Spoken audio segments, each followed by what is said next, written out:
Hello दोस्तों, स्वागत है आपको अपना ही चैनल फिनवेस्ट में, जहां पर आपको मिलता है फाइनेंस, बैंकिंग और इन्वेस्टिंग से जुड़े बेहतरीन जानकारी।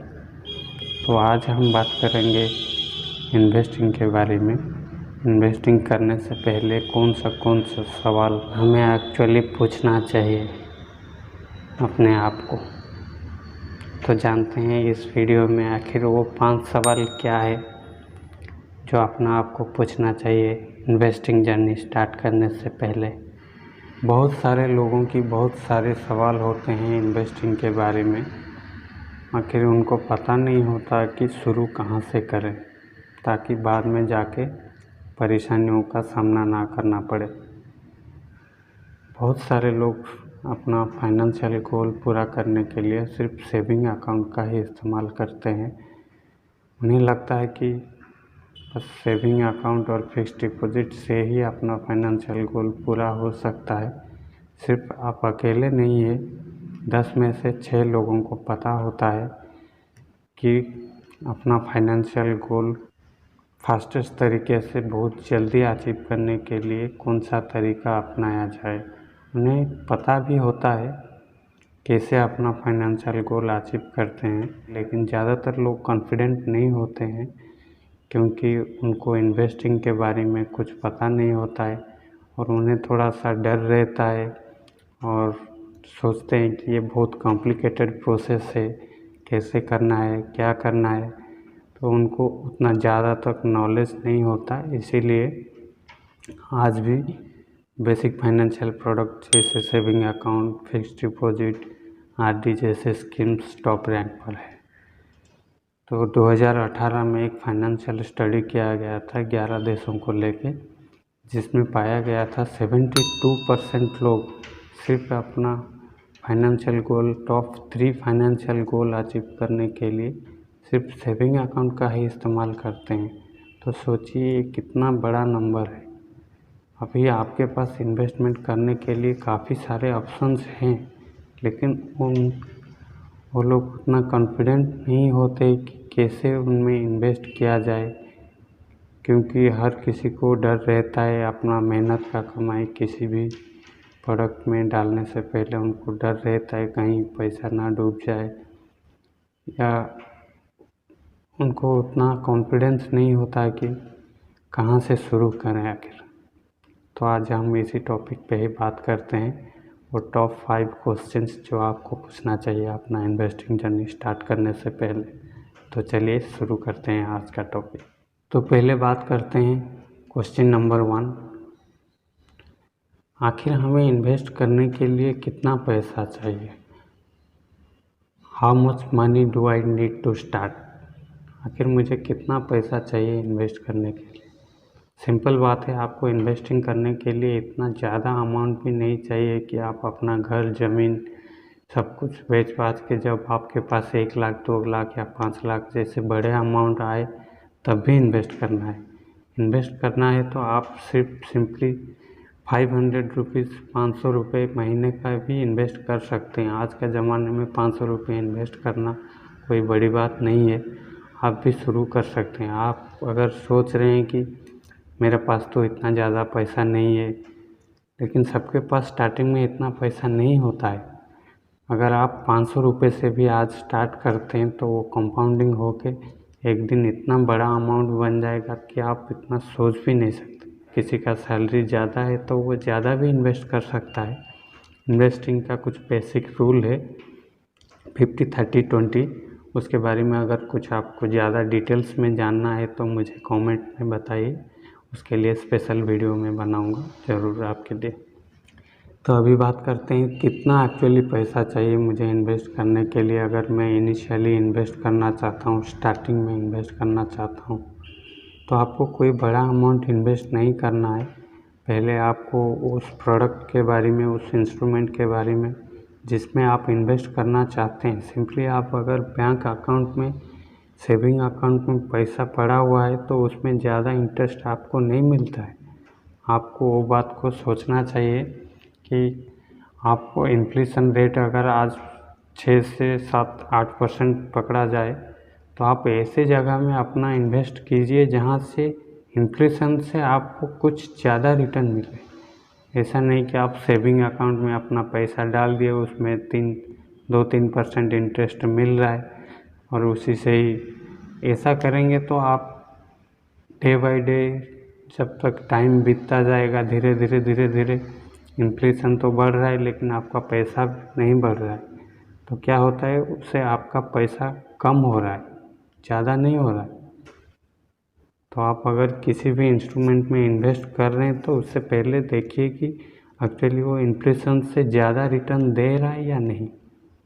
मेक श्योर कीजिए पहले आप कोई भी इंस्ट्रूमेंट में इन्वेस्ट करने से पहले। आज के ज़माने में तो काफ़ी सारे ऑप्शंस आ गए हैं, पर आपको इन्वेस्ट करना है तो इनिशियली पहले आप 500 रुपये से स्टार्ट कीजिए। कुछ सालों बाद जब आपका एक्सपीरियंस बढ़ जाएगा, आपको पता चल जाएगा आखिर इन्वेस्टमेंट कैसे होता है, कहाँ करना है, फिर आप धीरे धीरे अपना अमाउंट बढ़ा सकते हैं। सिंपली आप SIP में भी कर सकते हैं।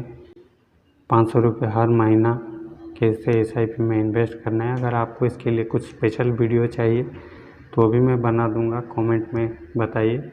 तो नेक्स्ट बात करते हैं second question, what is your risk tolerance. तो आपका कितना रिस्क ले सकते हैं। रिस्क बोले तो ज़्यादातर लोग सोचते हैं कि रिस्क बोले तो मैं किसी भी कहीं पर भी इन्वेस्ट कर दूंगा तो मेरा पैसा डूब जाएगा।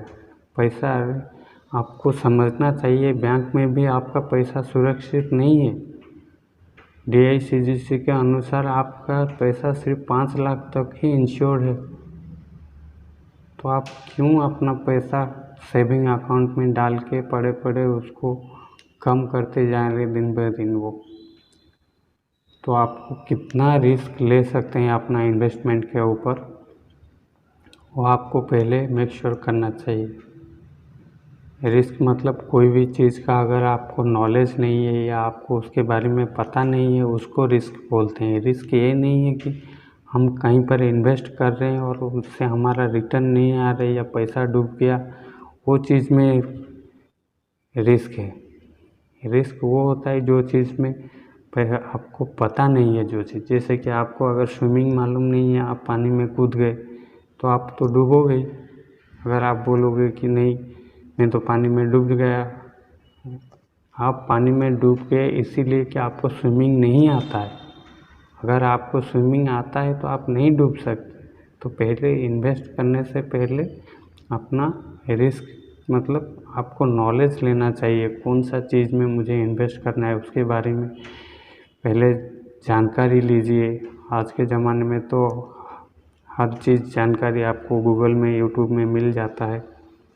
आप कहीं से भी कुछ भी सर्च करके पूछ सकते हैं आपको कहाँ पर इन्वेस्ट करना है, उसके बारे में पूरा रिस्क, आप कितना रिस्क ले सकते हैं। चाहे आप म्यूचुअल फंड में इन्वेस्ट करें, चाहे आप स्टॉक में इन्वेस्ट करें, चाहे बॉन्ड्स में इन्वेस्ट करें, चाहे रियल एस्टेट में इन्वेस्ट करें, चाहे क्रिप्टो करेंसी में इन्वेस्ट करें, तो वो आपके रिस्क के हिसाब से ही आपको पता करना चाहिए एक्चुअली मैं कितना रिस्क उठा सकता हूँ।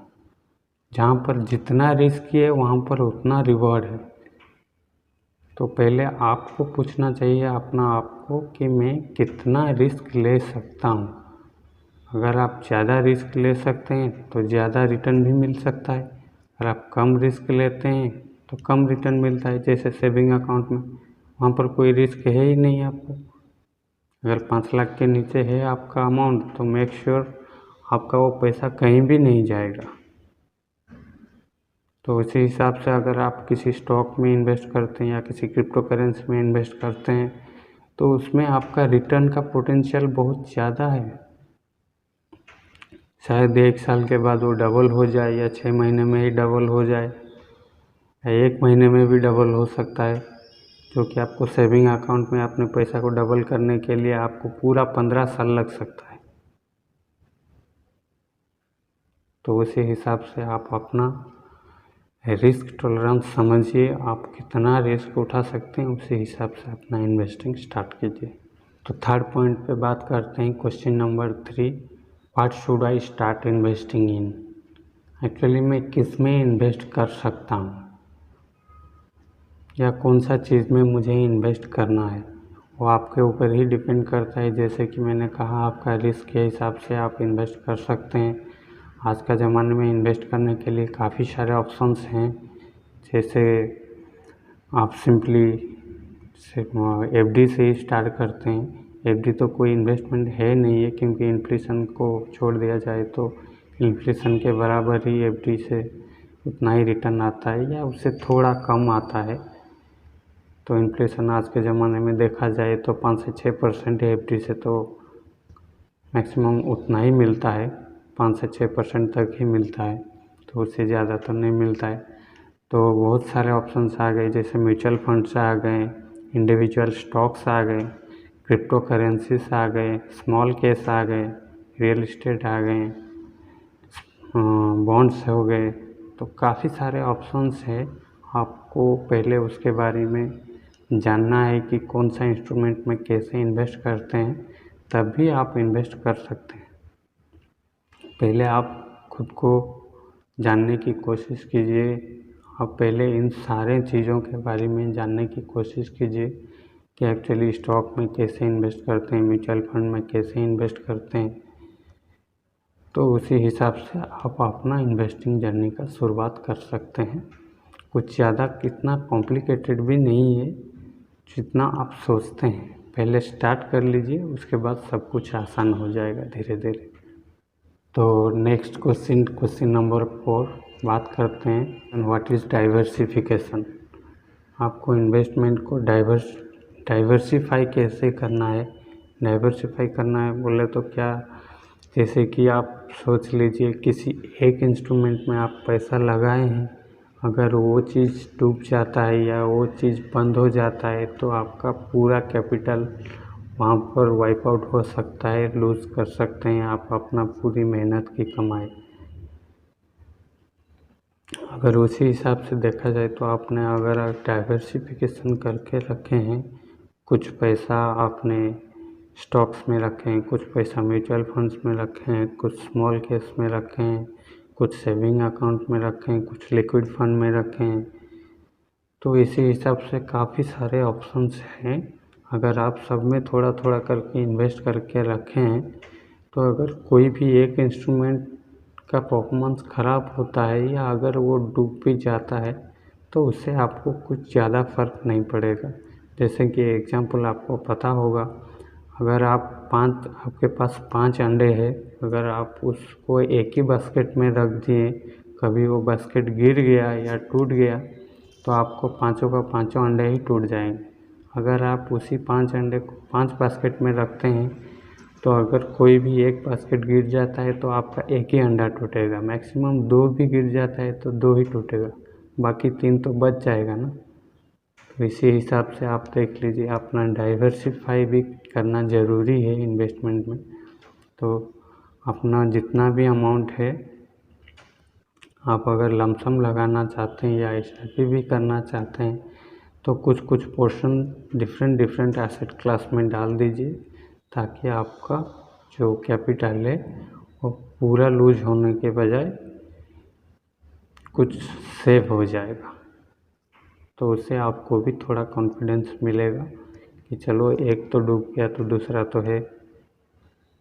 नेक्स्ट बात करते हैं, हु शुड आई ट्रस्ट, मैं किसका ऊपर भरोसा कर सकता हूँ। तो अगर आप अपना इन्वेस्टिंग जर्नी शुरू करते हैं तो भरोसा करने के लिए देखा जाए तो जो आपके आसपास के लोग हैं, जो आपके फैमिली मेम्बर्स हैं, जो आपके फ्रेंड्स हैं, जो आपके कॉलीग्स हैं, जो भी बैंक में आपका अकाउंट है, जिस भी इंश्योरेंस एजेंट से आपने इंश्योरेंस लिया है, जिसका ऊपर दुनिया में किसी का ऊपर भी आपका भरोसा है तो आप उनको पूछ सकते हैं। कुछ भी अगर कोई भी आपका मदद नहीं करता है तो आप खुद अपना मोबाइल उठाइए और गूगल पे सर्च कीजिए या यूट्यूब पे सर्च कीजिए। लाखों वीडियोस, लाखों आर्टिकल्स, लाखों ब्लॉग्स मिल जाएंगे आपको, कहाँ इन्वेस्ट करना है, कैसे इन्वेस्ट करना है, उसका प्रोसेस क्या है, सब कुछ आपको मिल जाएगा। बस आप एक बार शुरुआत कर लीजिए, उसके बाद सब कुछ आसान हो जाएगा। आशा करता हूँ आज का वीडियो आप लोगों को कुछ जानने को मिला होगा। अगर आपको हमारा वीडियो अच्छा लगता है तो एक लाइक ज़रूर कीजिएगा, सबके साथ शेयर कीजिएगा, क्योंकि सबको भी इसके बारे में पता चले कि अपना इन्वेस्टिंग जर्नी कैसे शुरू करना है। तो चैनल को सब्सक्राइब कीजिएगा। फिर मिलते हैं एक अगले धमाकेदार वीडियो के साथ, तब तक के लिए नमस्कार।